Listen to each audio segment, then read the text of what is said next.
Welcome back to GDT Tech Reviews. In this video we are going to do a detailed review and pick the top 5 best tablet under $1,000, 2022. So let us get started and the review based on our studies and small research. If you have any personal suggestion, do let us know in the comment section. If you are for the first time, don't forget to subscribe and click on the bell icon for more videos. We will be also providing affiliates link to purchase from Amazon.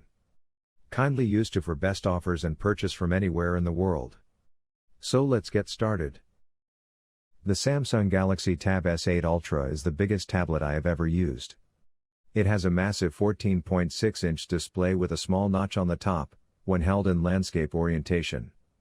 The notch houses a dual camera setup and is barely even visible when using the tablet in landscape mode. However, you will notice it while holding the tablet in portrait orientation.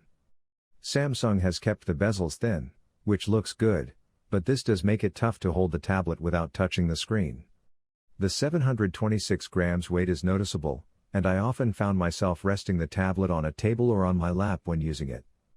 Samsung has managed to keep the tablet surprisingly thin at just 5.5 millimeters. In landscape orientation you'll find the power and volume buttons in the top left corner and the SIM tray on the top right. You get 4 speakers on the Galaxy Tab S8 Ultra with 2 on either side. In addition to this, the left side has a microphone while the right has a USB Type-C port.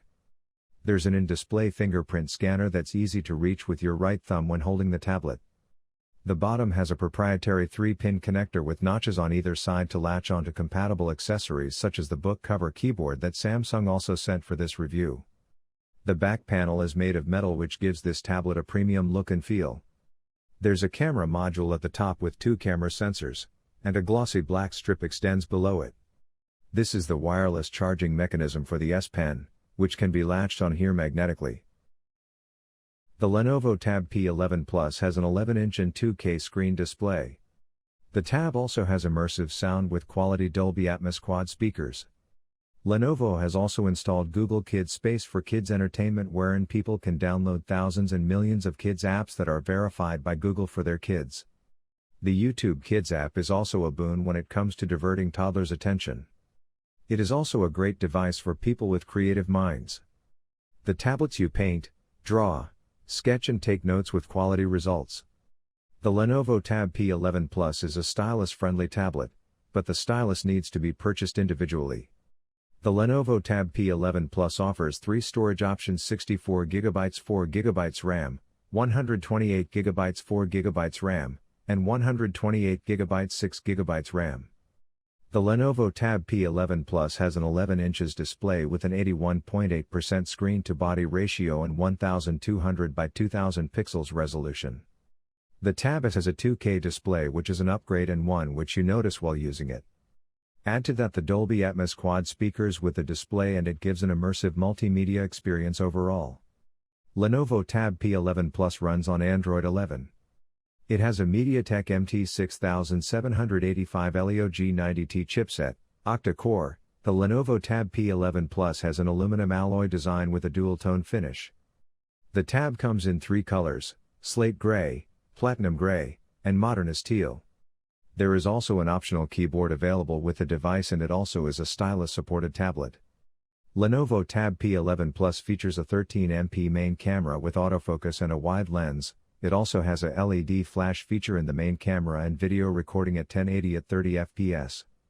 The selfie camera has an 8MP camera with fixed focus and video recording at 1080 at 30 fps. The camera is one of the strongest suits of the P11 Plus.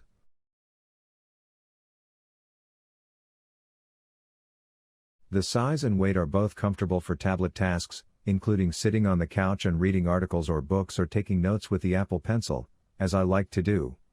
It's not quite as easy to one hand as the 8.3-inch iPad mini, but the trade-off is you get considerably more screen real estate. The Air's 10.9-inch screen is imperceptibly smaller than the 11-inch Pro's display, but it's still large enough for a great movie watching experience.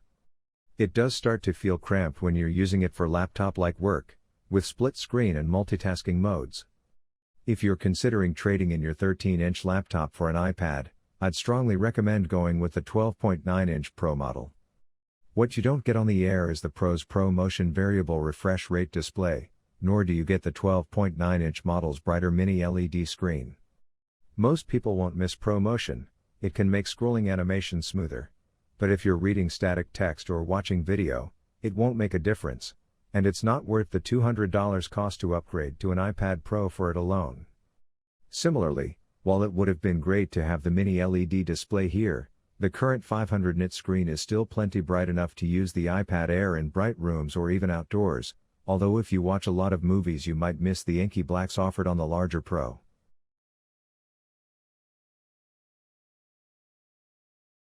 The Galaxy Tab A7 has a metal chassis with all the trimmings. In addition to the roomy display, you've got 4 speakers, USB-C for charging, a headphone jack, and a microSD slot that accommodates memory cards up to 1 TB. It's nice that it comes in 3 colors, which is more than most tablets in this class. Further, Samsung has some first-party accessories for it, such as a folio case, that complete the experience. Processing speeds are above average for this class. The tablet includes a Qualcomm Snapdragon 662 processor with 3 GB of RAM. This combination was hardy enough to power the tablet through most tasks with ease. Everyday activities such as email, browsing, YouTube, and social networking didn't tax the tablet at all. When I tested the popular racing game Asphalt 9, I saw dramatically better performance than I did on the MediaTek-powered Lenovo Smart Tab M10 HD. Battery life is fantastic. With a 7040 mAh battery inside, you've got more than enough juice to last you through a long day. The Tab A7 easily soared past 10 hours of video playback, which is above average for this class of device. Samsung nailed the speakers. With 4 speakers aboard and Dolby Atmos for tuning via headphones, you can expect great sound. I was very pleased with the overall response of the speakers, which produced rich, detailed sound. Though you can plug directly into the headphone jack, I found the speakers great on their own. The Galaxy Tab A7 runs Android 10 and Samsung One UI 2.5 on the September security update. This is not the latest build from Google, nor the latest UI variant from Samsung. It most certainly isn't a recent security patch. Software updates, even those pertaining to security, will be less frequent with the Tab A7 than they will be with a mid to top-end Galaxy smartphone. It's not a bad platform for the tablet, but Samsung's One UI 3, the current version, is much better.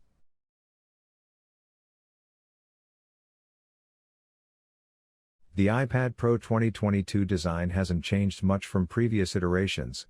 It's still a great-looking device with a sleek design that simultaneously feels premium and durable.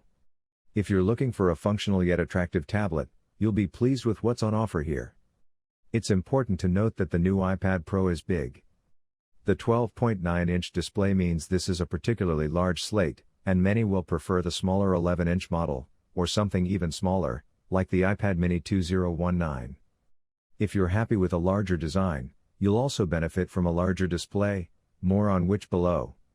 The tablet has an aluminum rear and frame, and the front is glass with a scratch-resistant coating, but you'll want to buy a case if you want to maximize protection against knocks and scrapes.